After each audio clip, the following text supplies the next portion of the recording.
Hello, ladies. I know it's been a little minute, and I figured I'd hop on here just to kind of give you guys an update for where I am so far in my cycle 2 of IVF. So I think I left you guys off last time talking about, I believe it was talking about my husband's semen analysis and the supplements and such that we use to kind of, get that in a better place. Since then, he's had a third semen analysis. For the most part, things are fairly stable other than his morphology, which had changed and went down to actually 0. So of course with that, it was still nothing shocking or devastating, at least not to me it wasn't. Our RE just of course recommended that we proceed with using ICSI for the cycle, so we're fine with that. Also, since then, unless you guys follow me on Instagram, you guys don't know about the whole insurance company debacle. That's what I needed to tell you guys about. Forgive me, I know my hair is a mess or whatever, but I wanted to hop on here just to kind of get you guys up to speed. So pretty much what happened was at the beginning of my cycle, the financial coordinator at the clinic got all of what she needed pretty much as far as pre-authorization and such from the insurance company. Well, then we did all that. I had to register for some reproductive health type women's or something, some kind of infertility type program or whatever for the insurance company. So I did that. They told us what we needed to pay. We did that, paid them thousands of dollars, whatever, handed over the money to that. And so we went ahead and proceeded with a date for when we're going to start meds. So I had my progesterone checked, make sure I had ovulated, and then after that, it was on a Friday, I was to start my lupron injections. Well, on that Friday, for some odd reason, I was to start lupron injections that Friday night. I forgot what the date was. Well, anywho, we were to start injections that Friday. Insurance company called, and all of a sudden they pulled back their pre-authorization and pretty much said that it was because the clinic that I was with was out of network. Hogwash. Anywho, so I did a bunch of back and forth phone calls and all that jazz to people between the clinic and the insurance company. And as you guys, I'm sure you guys would be, but I was pissed, livid. I was pissed beyond pistivity, even though I know that's not a word, but I was completely pissed beyond pistivity. And 2 different reps that I ended up calling and speaking with at the insurance company, I went slap off on them. I prefaced everything that I said with, I'm just gonna let you know that everything I'm gonna say is nothing against you personally, but I'm just gonna tell you exactly what I'm feeling and exactly how this is, just to pretty much let you know how effed up this is that you guys do this the day I'm supposed to start injection for my IVF cycle. When at first they were trying to say that the person, this head honcho person that was supposed to make this ultimate decision about whatever, about the authorization, was conveniently out of the office that week and wouldn't be back until that following Monday. And I'm like, well, that does me no good, because if you guys know anything at all about infertility, you know how women's uteruses work. You only have 1 period a month, and that's going to put me a few months back of getting treatment. Because if it's true what you're saying, that the clinic that I'm with is out of network, then how about you give me a list of the actual in-network clinics that you say are in-network, besides what your website is telling me, even though the website, when I log in as a member, tells me that the clinic I'm at is in-network. But since for some reason you guys have this unicorn system that knows something different than that, why don't you tell me what clinic I need to go to, so that way I can choose one of those clinics, and it's going to take me a couple of months to get another consult with another clinic and get on their IVF calendar in sync with however my periods or whatever fall, so that I can get put with another group of women doing IVF. Well, anywho, I went through all that. I even called the clinic and told them, like, well, hey, if they're doing this crap to me, you guys go ahead and refund us back our money, put it right back on our card, and I'll wait for them to tell me which clinics are actually in network.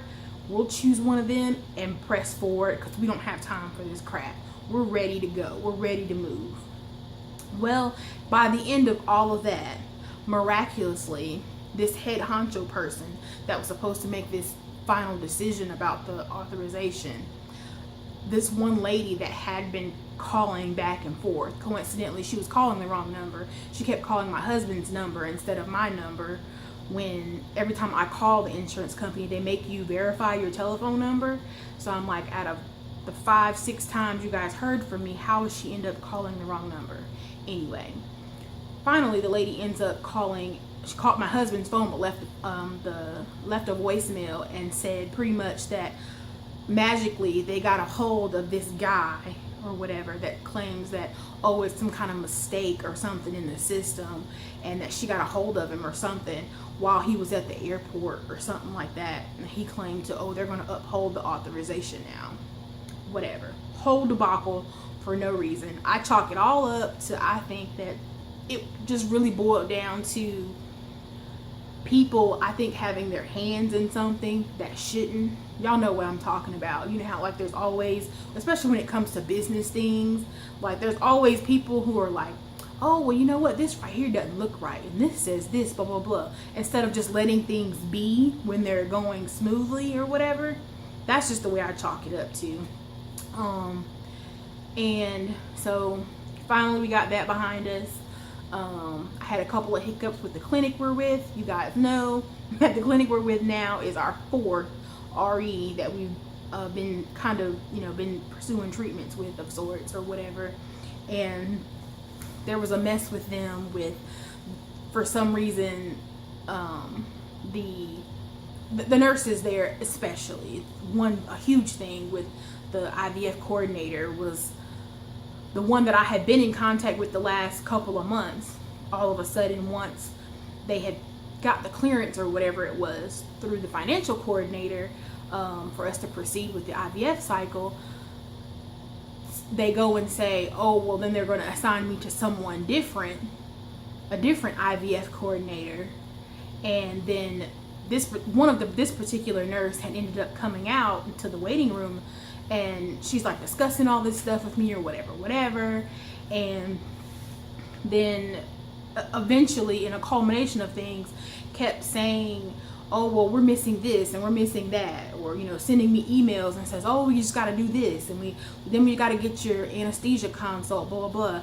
And it was like completely just pissing me off, because I'm like, finally, when it did end up speaking with her, the last time we ended up speaking, I told her, I'm like, look, you're straight ticking me off.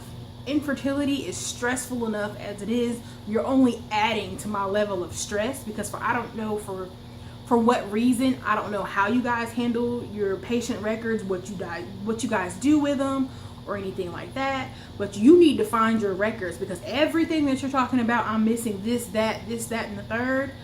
Honey, it's all there. It's been done. But had you just sat back and you guys just let me proceed with the nurse who had been helping me plan this whole IVF cycle and how to lay it out and for it to fall with the way my periods were coming all through the first part of the year, we would have been fine. I wouldn't have to worry about that hiccup at all. So finally she did that. She quit talking to me, and then it was just straight communication with the original nurse through emails from there, and that was that. So other than that, we're just kind of buzzing along, keeping things moving. I've done my 2 weeks of down regulation with Lupron, and then after that I started Stims on the 11th, and so I started with 375 of the fall stem. I'm using the little, the auto pin or what have you. 75 of Menopure, and still doing the Lupron, but just 5 units instead of the 10 units that I was doing during down regulation. What else other than that? I've gotten this round, I've noticed at least that I have this I guess kind of nagging sort of headache or whatever, and of course a lot of people say that they get that. I don't remember having it per se the first time when we did IVF, but I could have and just don't really remember it really, because it's not really that significant for me to be like, oh gosh, that was a excruciating amount of pain, you know, to remember it. But other than that, the Menopur burns a little, so I have to push that kind of slow. Then tonight I had to swap over and use a new cartridge, so I actually had to give myself 4 different shots: the Lupron, Menopur, follow stem, and then follow stem again, because I was roughly about 90 or so units short out of that 900 IU pen from giving myself that last dose. So swap that out. Injections are going fine, but I mean, other than that, I have to get my estrogen checked again tomorrow. And what else? I'm thinking, I think it's Thursday, I want to say, when I go back for my first actual ultrasound to see how my follicles are doing. Hopefully they're doing what they're supposed to be doing, which is being sassy, as I like to say, and they're doing sassy things and, you know, growing. Maybe they'll show me up this time and prove me wrong, even though I know I'm a poor responder and have a low AMH. My FSH wasn't too horrible starting this cycle. It was, well, the last one actually that I had checked, it was a 9.9, but I've had ones that were as high as like 11.7 or something. But so hopefully we'll get a good couple of eggs out of this whole ordeal and actually get a baby out of this ordeal this time around. But other than that, like I said, things are going okay, other than those hiccups.